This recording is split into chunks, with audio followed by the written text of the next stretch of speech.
করোনায় দেশে মোট মৃত্যুর অর্ধেকের বেশি শেষ 15 দিনে, আগামী 3 সপ্তাহে আরও বৃদ্ধির আশঙ্কা। করোনার ধাক্কায় আসছে বড় ছন্দপতনের বাজেট, বাস্তবায়নই থাকবে বড় চ্যালেঞ্জ বলছেন বিশ্লেষকরা।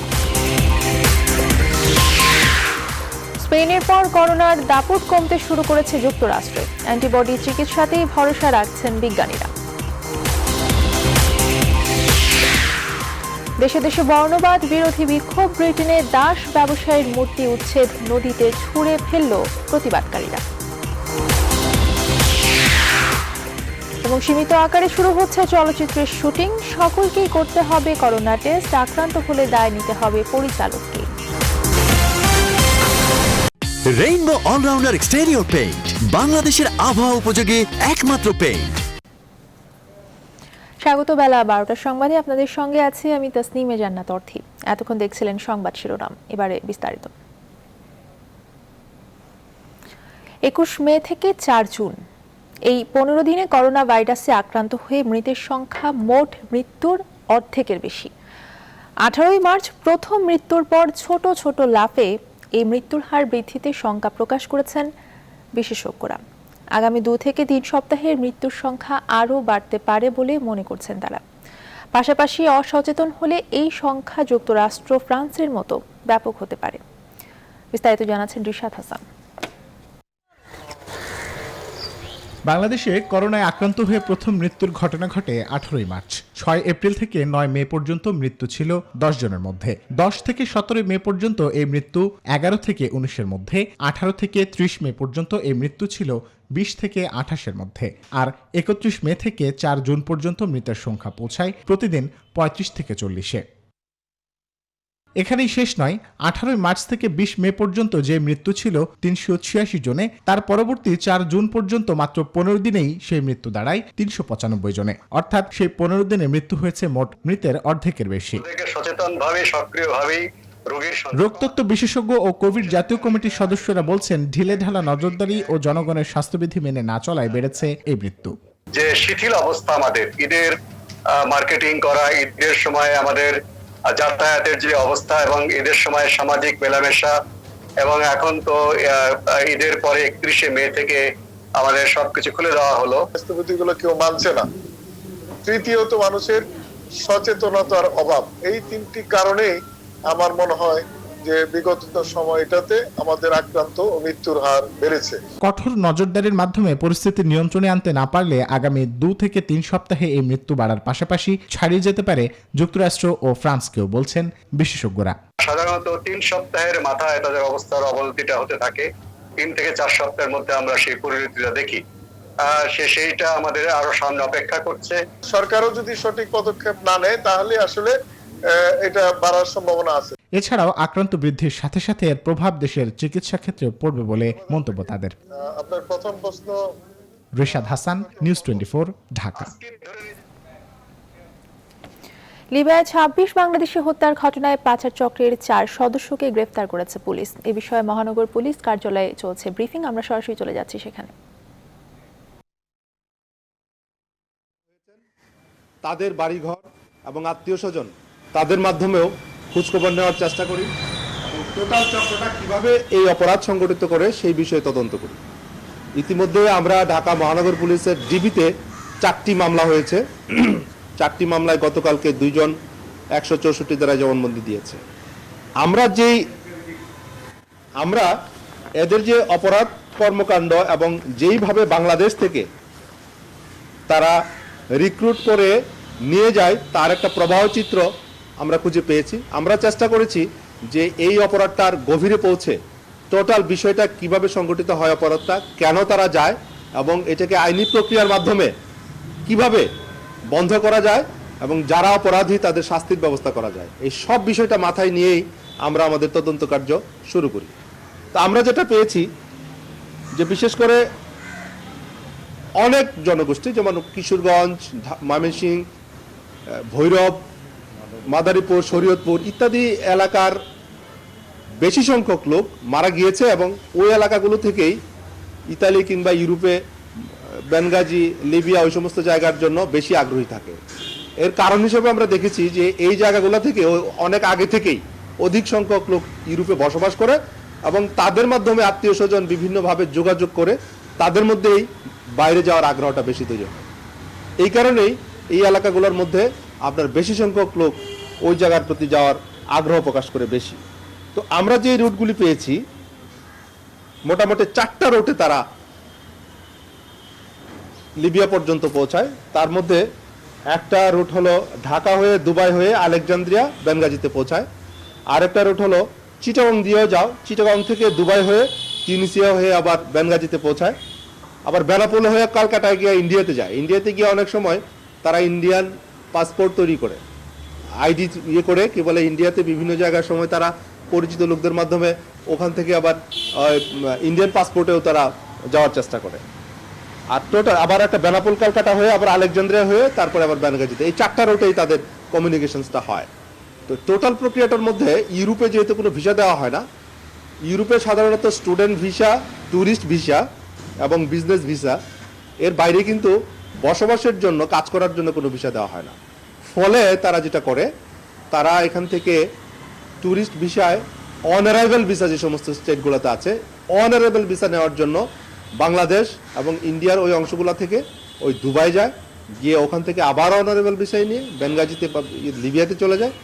ওইখানে তো আপনার কনসেন্ট্রেশন ক্যাম্পগুলো আছে। আপনাদের কাছে একটা প্রসার দেওয়া হয়েছে, এখানে আপনারা লক্ষ্য করবেন যে বেনগাজির যে সমস্ত জায়গাতে তারা কনসেন্ট্রেশন ক্যাম্প তৈরি করেছে এবং ওই কনসেন্ট্রেশন ক্যাম্পে আমরা যাদেরকে অ্যারেস্ট করেছি, 2 জন 164 করেছে, তারা কিন্তু ওখানে ছিল। তারা ভূমধ্যসাগর পাড়ি দিয়ে ইউরোপে, ইতালিতে বিভিন্ন জায়গায় পৌঁছে দেওয়ার জন্য তারা পৌঁছেও দিয়েছে, তারা আবার ব্যাক করেছে, তারা আমাদের কাছে অ্যারেস্ট হয়েছে এবং ওখান থেকে কনসেন্ট্রেশন ক্যাম্প যারা পরিচালনা করে তাদের তথ্য আমরা পেয়েছি। এবং বাংলাদেশে যারা রিক্রুট করে, বাংলাদেশে যারা ওদেরকে রিক্রুট করে টোটাল প্রসেসটা ভিসা না, রিক্রুট করার পরে তাদের পাসপোর্ট এবং অনারাইভেল ভিসা প্রসেসিং এবং তাদেরকে বেনগাজি পর্যন্ত পৌঁছানো, এই কাজগুলো করে, তাদেরকেও পেয়েছি। এবং ওখানে পৌঁছার পরে বেনগাজিতে যখন তাদেরকে পৌঁছায়, ওইখানে কনসেন্ট্রেশন ক্যাম্পে তাদের উপর নির্যাতন শুরু করে এবং তার পরিবারের কাছে টাকা দাবি করে তারা তখন অন্য হয়ে যেখান থেকে পারে টাকা সংগ্রহ করে। এর মধ্যে আমরা 2 জন লিবিয়ায় 26 বাংলাদেশি হত্যার ঘটনায় যে 4 সদস্যকে গ্রেফতার করা হয়েছে সেই বিষয়ে মহানগর পুলিশ কার্যালয়ে ব্রিফিং চলছিল, আমরা সরাসরি ছিলাম সেই ব্রিফিংয়ে। এবারে আসছে বাজেট নিয়ে আমাদের বিশেষ আয়োজন।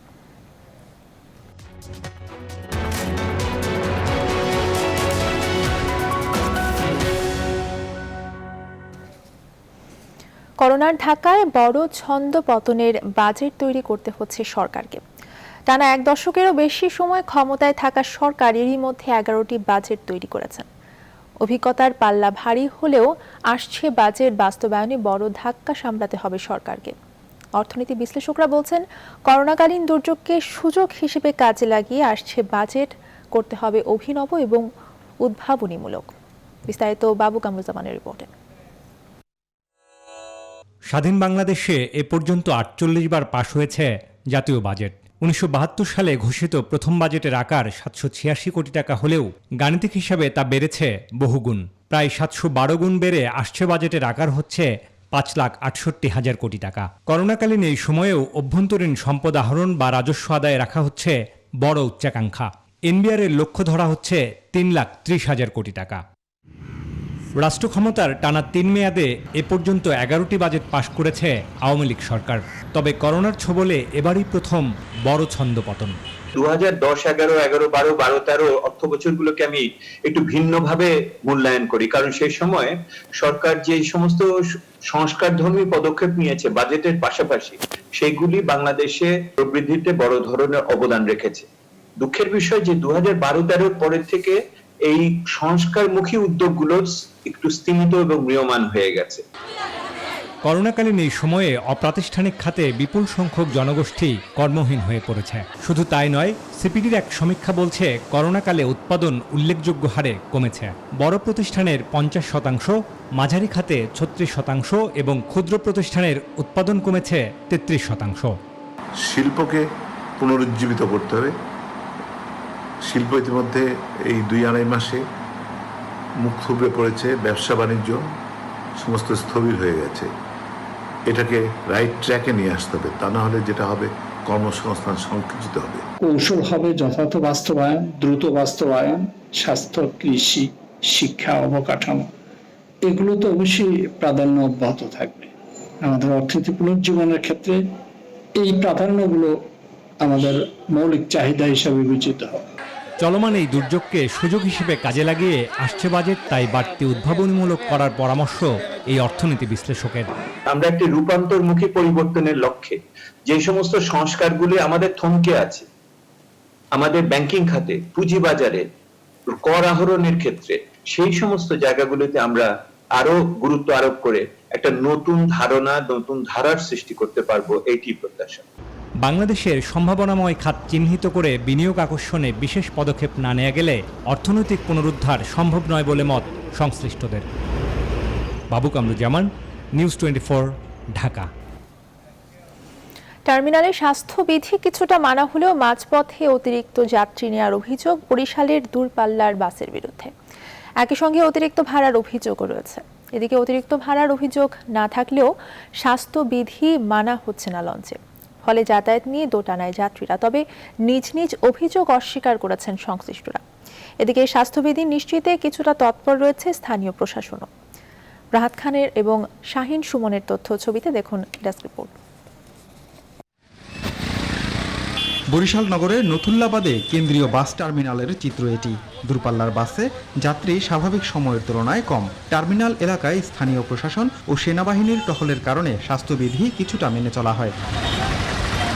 তবুও পাশাপাশি সিটে যাত্রী বসে যাওয়ার উদাহরণও ঢের। যাত্রীদের অভিযোগ, নামমাত্র স্বাস্থ্যবিধি মানা হয় বাসে। এছাড়া টার্মিনাল এলাকা ত্যাগের পর মাঝপথ থেকে ওঠানো হয় অতিরিক্ত যাত্রী। রাস্তা থেকে আবার লোক নেয়, স্ট্যান্ড থেকে নেওয়ার পর ভাড়া ডাবল নিছে, দুই সিটের ভাড়া এক একজনের কাছ থেকে নিচ্ছে। যাবো সাফা, ভাড়া ছিল আগে 450 টাকা, এখন নিচে 700 টাকা।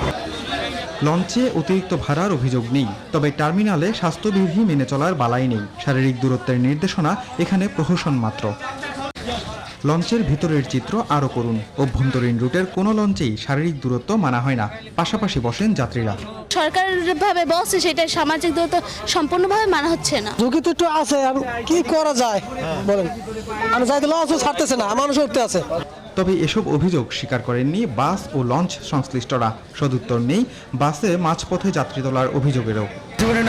স্প্রে ব্যবহার করতেছি এবং যারা উঠতেছে যাত্রীদের হাতেও দিচ্ছি এবং আমরা গাড়িতে আগে স্প্রে করে আসে ভিন্নভাবে। স্বাস্থ্যবিধিটা আমরা মানার চেষ্টা করছি পুরোপুরি, কারণ আমাদের লঞ্চের যে ধারণ কম, তার চেয়ে কিন্তু যাত্রী অনেক কম, কারণ তাই আমাদের তেলের খরচই হয় না বর্তমানে। প্রশাসনের কর্মকর্তারা বলছেন, অতিরিক্ত যাত্রী ও ভাড়া নেয়ার বিরুদ্ধে বেশ কয়েকটি মোবাইল কোর্ট কাজ করছে। যারা স্বাস্থ্যবিধি মানতেছে না তাদেরকে আমরা যে আইন আছে, আইন অনুযায়ী আমরা ব্যবস্থা নিচ্ছি। অনেক জায়গায় যারা মাস্ক পরে না তাদেরকে আমরা জরিমানা করছি, বা মাস্ক না পরে পাবলিক প্লেসে ধূমপান করতেছিল তাদেরকে আমরা জরিমানা করি। এসব ব্যাপারে অভিযোগ পেলে ব্যবস্থা নেওয়ারও আশ্বাস দিয়েছে জেলা প্রশাসন। Desk report, news 24। এবারে করোনা ভাইরাসের বৈশ্বিক আপডেট। বিশ্বজুড়ে করোনা ভাইরাসের মৃতের সংখ্যা ছাড়ালো 4,05,000। গেল 24 ঘন্টায় আরও 3,500 প্রাণ কেড়ে নিয়েছে ভাইরাসটি। নতুন সংক্রমণ শনাক্ত হয়েছে 1,13,000-এর মতো। মোট আক্রান্ত 70,82,000। লাতিন আমেরিকার দেশে প্রাণহানি ছাড়িয়েছে 2100। আক্রান্ত 1,34,000-এর বেশি। প্রতিবেশী ব্রাজিলে প্রাণ গেছে 550 মানুষের। মোট মৃত্যু 36,500।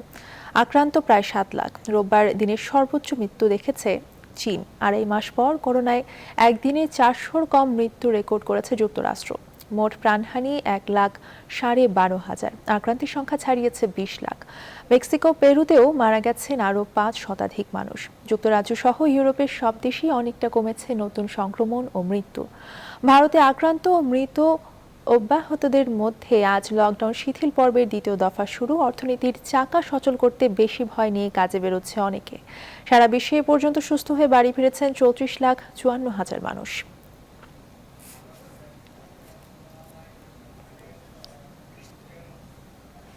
এবার ব্রিটিশ বিজ্ঞানীদের দাবি, করোনা রুখতে সক্ষম এমন একটি অ্যান্টিবডি চিকিৎসা পদ্ধতির বিকাশে সাফল্যের দ্বার প্রান্তে অবস্থান করছে। সুইডিশ ওষুধ প্রস্তুতকারী কোম্পানি অ্যাস্ট্রাজেনেকার দাবি, সংক্রমণের প্রাথমিক পর্যায়ে চিকিৎসা দেওয়া হলে তা তাৎপর্যপূর্ণ ভূমিকা রাখতে পারে। এই পদ্ধতিতে কৃত্রিমভাবে তৈরি অ্যান্টিবডি আক্রান্ত ব্যক্তির শরীরে প্রয়োগ করা হবে। এতে সংক্রমিত মানুষের জীবন রক্ষা হবে। অ্যাস্ট্রাজেনেকার প্রধান নির্বাহী প্যাসকেল সোরিয়েত বলেন, এই পদ্ধতিতে দুটি অ্যান্টিবডির সমন্বয় করে তা ইনজেকশনের মাধ্যমে মানুষের শরীরে প্রয়োগ করা হবে। কারণ শরীরে দুটি অ্যান্টিবডি নেওয়া থাকলে তা একটি অ্যান্টিবডির বিরুদ্ধে পাল্টা প্রতিরোধ ক্ষমতা গড়ে ওঠার সম্ভাবনা কমিয়ে দেয়। তবে এই অ্যান্টিবডি থেরাপি বয়স্ক এবং ঝুঁকিতে থাকা রোগীদের জন্য জরুরি অবস্থায় তাদের দেহে ভ্যাকসিনটি সাড়া নাও দিতে পারে। প্যাসকেল আরও জানিয়েছেন, এই ইনজেকশন ভ্যাকসিনের চেয়ে দামি হবে। অন্যদিকে অক্সফোর্ডের সম্ভাব্য ভ্যাকসিনটি এরই মধ্যে ট্রায়ালের জন্য তৈরি করেছে তারা।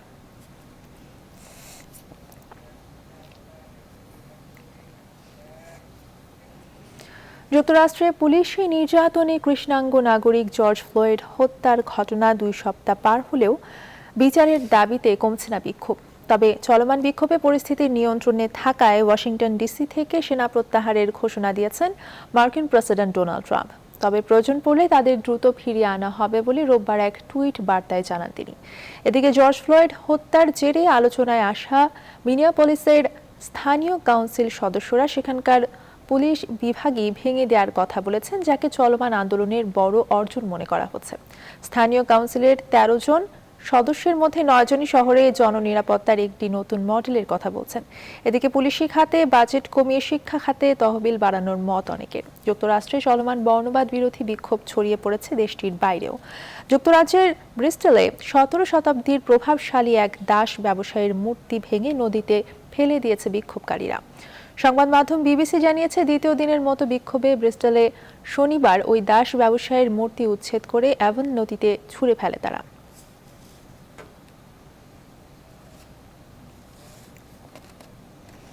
সংবাদের সময় হলো একটি বিরতির, ফিরছে আরো খবর নিয়ে, সঙ্গেই থাকুন।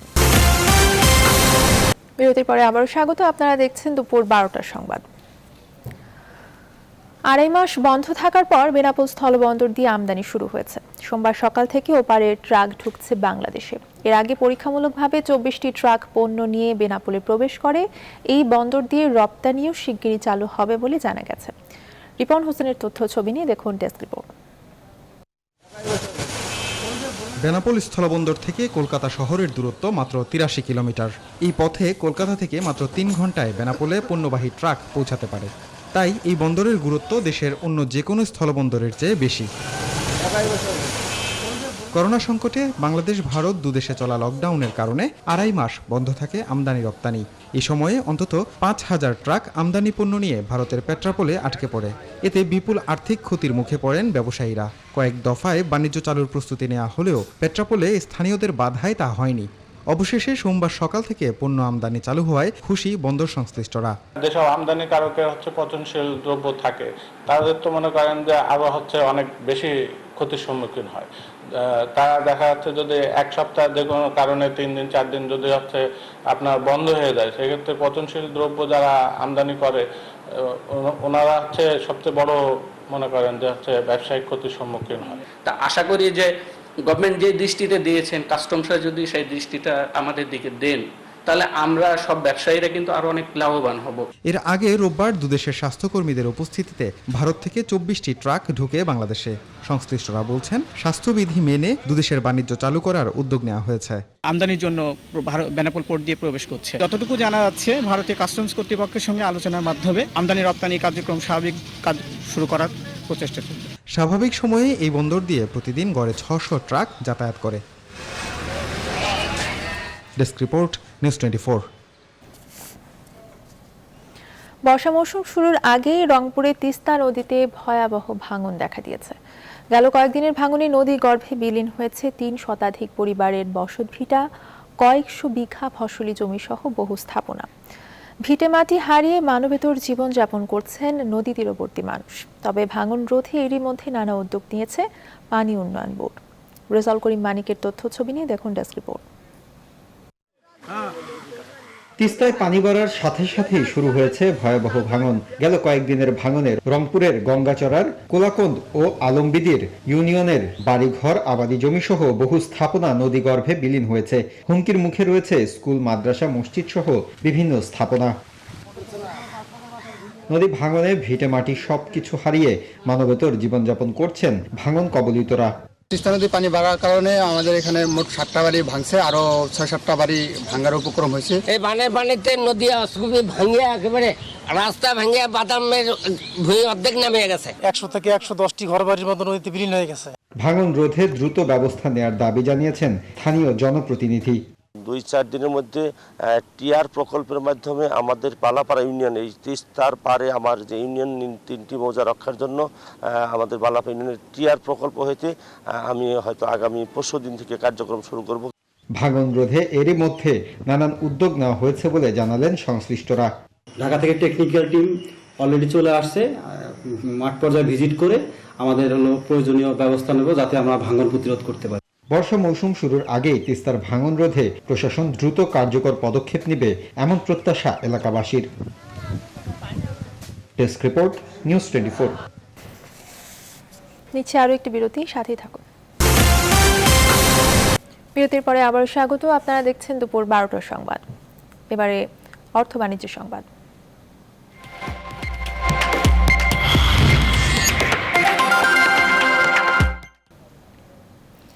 করোনার নেতিবাচক প্রভাব পড়েছে চট্টগ্রামের শুটকি উৎপাদনে।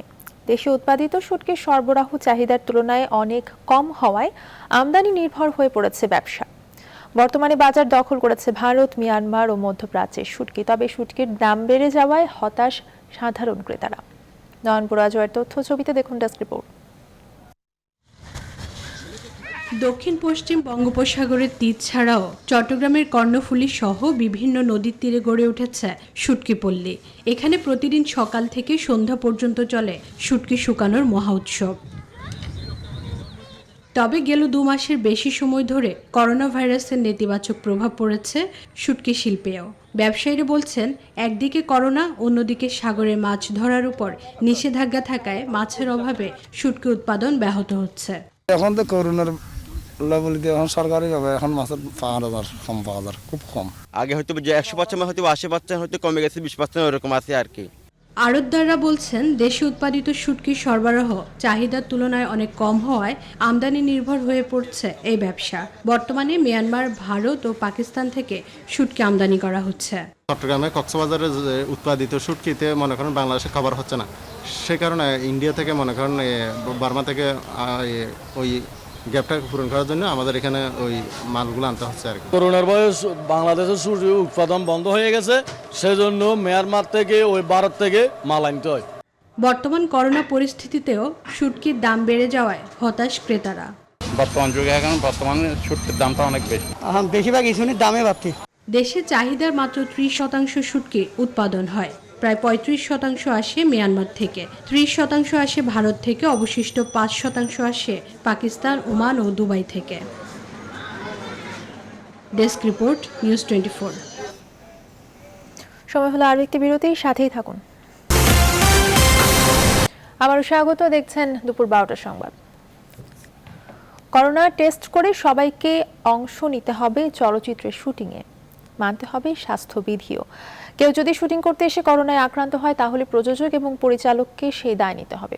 এমন সিদ্ধান্তে 5 জুন থেকে শুরু হয়েছে চলচ্চিত্রের শুটিং। কিন্তু শুটিং শুরু হলেও এখনও হল খোলার কোনো সিদ্ধান্ত নেয়নি প্রদর্শক সমিতি। বিস্তারিত জানাচ্ছেন ফাতেমা কাউসার। সরকারি ঘোষণার পর গত 19 মার্চ থেকে বন্ধ ছিল সব ধরনের শুটিং। চলচ্চিত্রের আতুরঘর বিএফডিসির পাশাপাশি বন্ধ ছিল এডিটিং ও ডাবিংয়ের কাজও। দীর্ঘ 2.5 মাসের বিরতির পর শুরু হয়েছে শুটিং। তবে সংশ্লিষ্টদের করোনা টেস্ট করানোর সিদ্ধান্ত নিয়েছে চলচ্চিত্রের সংগঠনগুলো।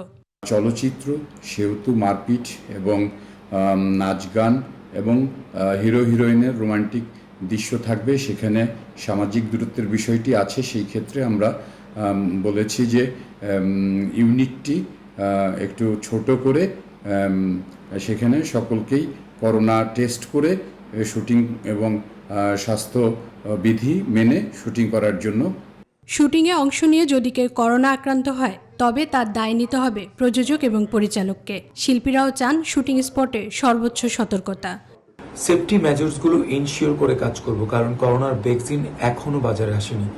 সো আমাদেরকে সেফটি মেজার্সগুলো ইনশিওর করে কাজে নামতে হবে। তবে শুটিং শুরু হলেও কবে খুলবে সিনেমা হল তার কোনো নিশ্চয়তা নেই। করোনা সংকটে তাই বিপাকে হল মালিকরা। আমাদের তো ক্ষতি অনেক হয়ে গেছে। এখন আসলে কিন্তু আমাদের সিনেমার একটা ব্যবসা মন্দা যাচ্ছিল, খুব খারাপ যাচ্ছিল গত 3-4 বছর থেকে। ফর ওয়ান্ট অফ মুভি, আপনার ছবি, আমাদের ভালো ভালো ছবি আসছে না হলে, শুধু ঈদের সময় ভালো ছবি আসে, নাহলে এমনি ডিউরিং দ্য ইয়ার আমরা খুব কম ছবি পাচ্ছি। তো এখন আমরা হল খুলবো কি খুলবো না, এটা সব ব্যক্তিগত ব্যাপার, গভর্নমেন্টের দিক থেকে এখনো কোনো আদেশ আসেনি। এমন বাস্তবতায় জীবাণুনাশক বুথ বসানোর পাশাপাশি 6 ফিট দূরত্ব বজায় রেখে হল খোলার দাবিও করেছেন অনেকে। তারা বলছেন দিনের পর দিন হল বন্ধ থাকলে হয়তো একদিন চলচ্চিত্র শিল্প ধ্বংস হয়ে যাবে। ফাতেমা কাউসার, নিউজ 24, ঢাকা। এবারে খেলার খবর।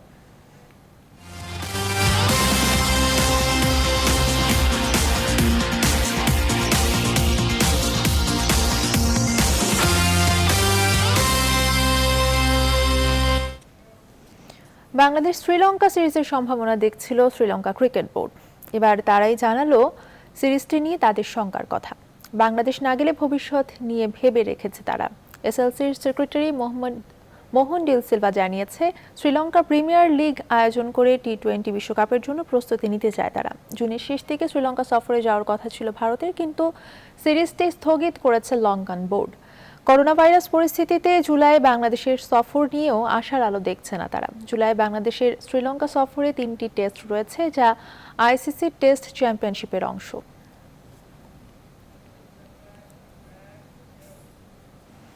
করোনায় ঘরবন্দি চিত্র তারকাদের নিয়ে স্বল্পদৈর্ঘ্য চলচ্চিত্র নির্মাণ করেছেন দেবাশিস বিশ্বাস। নাম আলো আসবেই। সিরিয়াস কমেডির মাধ্যমে এই স্বল্পদৈর্ঘ্যে করোনাকালীন নানা বিষয় তুলে ধরার পাশাপাশি রাখা হয়েছে সচেতনতামূলক বার্তাও। বিস্তারিত জানাচ্ছেন ফাতেমা কাউসার। করোনা ভাইরাস ঘরবন্দি করেছে বিশ্ববাসীকে, বাদ যায়নি তারকারাও। তবে ঘরবন্দি থাকলেও শুরু থেকে মানুষের পাশে দাঁড়ানোর পাশাপাশি সামাজিক যোগাযোগ মাধ্যমে দর্শকদের উদ্দেশ্যে দিচ্ছেন সচেতনতার বার্তা। আমরা ঘরে বসে থেকেই এটার একমাত্র যুদ্ধটা করতে পারবো। হাজার হলেও আমি তো অপবিশ্বাস। তারকাদের ঘরবন্দি এই সময়কে কাজে লাগিয়ে এবার স্বল্পদৈর্ঘ্য সিনেমা নির্মাণ করেছেন নির্মাতা দেবাশিস বিশ্বাস। ঘরে বসে তারকারা অভিনয় করেছেন আলো আসবে নামে এই স্বল্পদৈর্ঘ্যে।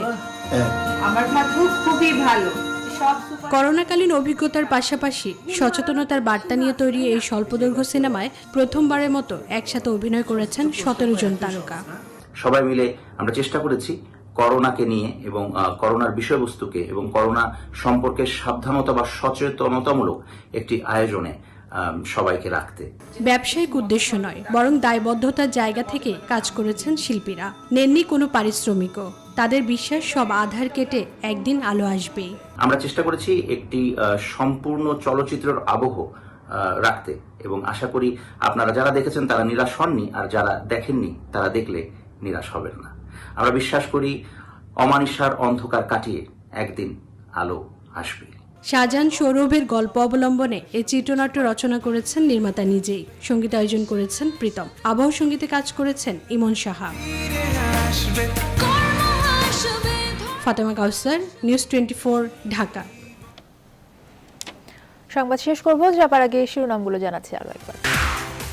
করোনায় দেশে মোট মৃত্যুর অর্ধেকের বেশি শেষ 15 দিনে, আগামী 3 সপ্তাহে আরো বৃদ্ধির আশঙ্কা। করোনার ধাক্কায় আসছে বড় ছন্দ পতনের বাজেট, বাস্তবায়নেই থাকবে বড় চ্যালেঞ্জ বলছেন বিশ্লেষকরা। স্পেনের পর করোনার দাপট কমতে শুরু করেছে যুক্তরাষ্ট্রে, অ্যান্টিবডি চিকিৎসাতেই ভরসা রাখছেন বিজ্ঞানীরা। দেশে দেশে বর্ণবাদ বিরোধী বিক্ষোভ, ব্রিটেনে দাস ব্যবসায়ীর মূর্তি উচ্ছেদ, নদীতে ছুঁড়ে ফেলল প্রতিবাদকারীরা। এবং সীমিত আকারে শুরু হচ্ছে চলচ্চিত্রের শুটিং, সকলকেই করতে হবে করোনা টেস্ট, আক্রান্ত হলে দায় নিতে হবে পরিচালককেই।